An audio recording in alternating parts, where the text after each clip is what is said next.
kids and many grown-ups do figure out over time what their passions are.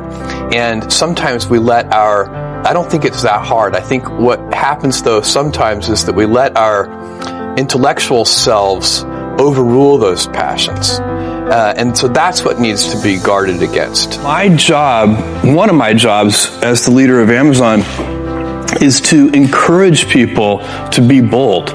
And people love to focus on things that aren't yet working. And that's good. It's human nature. That kind of divine discontent can be very helpful. But it's incredibly hard to get people to take bold bets. And you need to encourage that. And if you're going to take bold bets, they're going to be experiments. And if they're experiments, you don't know ahead of time whether they're going to work. Experiments are by their very nature prone to failure. But a few big successes compensate for dozens and dozens of things that didn't work. So, bold bets, AWS, Kindle, Amazon Prime, our third-party seller business, all of those things are examples of bold bets that did work, and they pay for a lot of experiments. I've made billions of dollars of failures at Amazon.com. Literally billions of dollars of failures. And, you might remember Pets.com or Cosmo, or, give myself a root canal with no anesthesia very easily. None of those things are fun, but they don't matter. What really matters is companies that don't continue to experiment, companies that don't embrace failure, they eventually get in a desperate position where the only thing they can do is make a kind of Hail Mary bet at the very end of their corporate existence. Whereas companies that are, making bets all along, even, big bets, but not bet the company bets. I don't believe in bet the company bets. That's when you're desperate. That's the last thing you can do. You could be out of work and have terrible work-life balance. Even though you've got all the time in the world, right. You could just feel like, oh my God, I'm miserable, and you would be draining energy. And so you have to find that harmony. It's a much better word. And I think for most people, it's about meaning.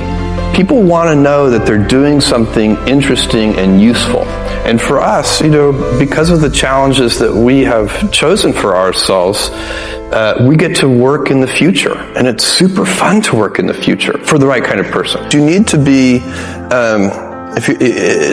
nimble and robust. So you need to be able to take a punch, and you also need to be quick and innovative and doing new things at a high speed. That's the best defense against the future. And you have to always be leaning into the future. If you're leaning away from the future is going to win every time. Never, ever, ever lean away from the future. We all have adversity in our lives. I doubt if you really, if you know somebody, any friend or anybody that you talk to, there's no lack of adversity. And by the way, that's good, because it's what teaches us how to get back up. You fall down, you get back up. It always happens. And, you get certain gifts in life, and you want to take advantage of those.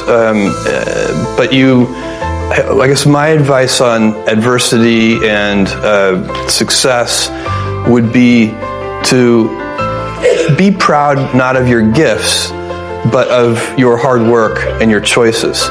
So, you may be, the kinds of gifts you get in life, you might be really good at math. It might be really easy for you. That's a kind of gift. But practicing that math and taking it to the next step, that could be very challenging and hard, and take a lot of sweat. That's a choice. You can't really be proud of your gifts because they were given to you. You can be grateful for them and thankful for them. But your choices, you choose to work hard. You choose to do hard things. Those are choices that you can be proud of. Being an inventor requires, because the world is so complicated, you have to be a domain expert. I mean, in a way, even if you're not at the beginning, you have to learn enough so that you become a domain expert. But the danger is, once you become a domain expert, you can be trapped by that knowledge. And so inventors have this paradoxical ability to have that 10,000 hours of practice and be a real domain expert and have that beginner's mind. Have that look at it freshly, even though they know so much about the domain.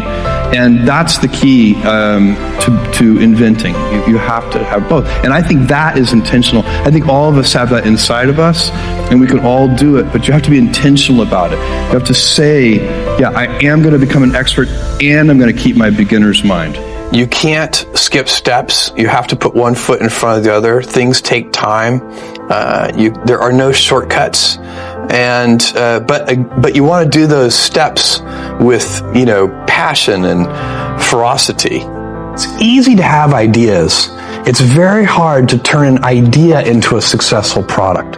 There are a lot of steps in between, and it takes persistence, relentlessness. So I always tell people who are, who think they want to be entrepreneurs, you need a combination of stubborn relentlessness and flexibility. And you have to know when to be which. And basically, you need to be stubborn on your vision, because otherwise it'll be too easy to give up. But you need to be very flexible on the details, because as you go along pursuing your vision, you'll find that some of your preconceptions were wrong, and you're going to need to be able to change those things. So I think taking an idea successfully all the way to the market and turning it into a real product that people care about and that really improves people's lives is a lot of hard work. Don't try to chase what is kind of the hot passion of the day. I think we actually saw this. I think you see it all over the place in many different contexts, but I think we saw it in the internet world quite a bit, where at the sort of peak of the sort of internet mania in say 1999, you found people who were very passionate about something. They kind of left that job and decided, I'm going to do something in the internet, because it's it was almost like the 1849 gold rush in a way. I mean, you find that people, if you go back and study the history of the 1849 gold rush, you find that at that time everybody who was within shouting distance of California was, they might have been a doctor, but they quit being a doctor and they started panning for gold. And that almost never works. And even if it does work, according to some metric, financial success or whatever it might be, I suspect it leaves you ultimately unsatisfied. So you really need to be very clear with yourself.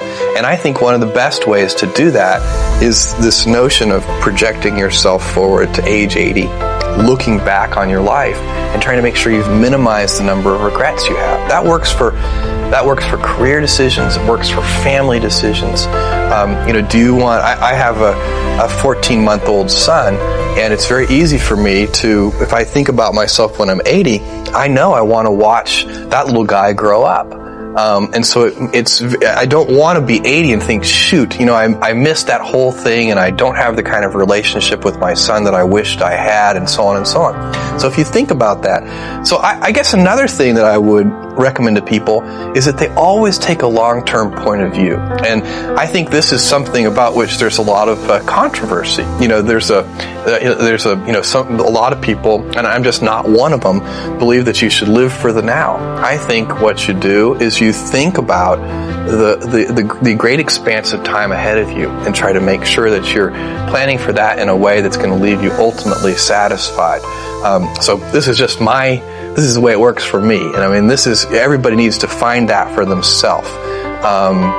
So I think there are a lot of paths to satisfaction, and you need to find one that works for you.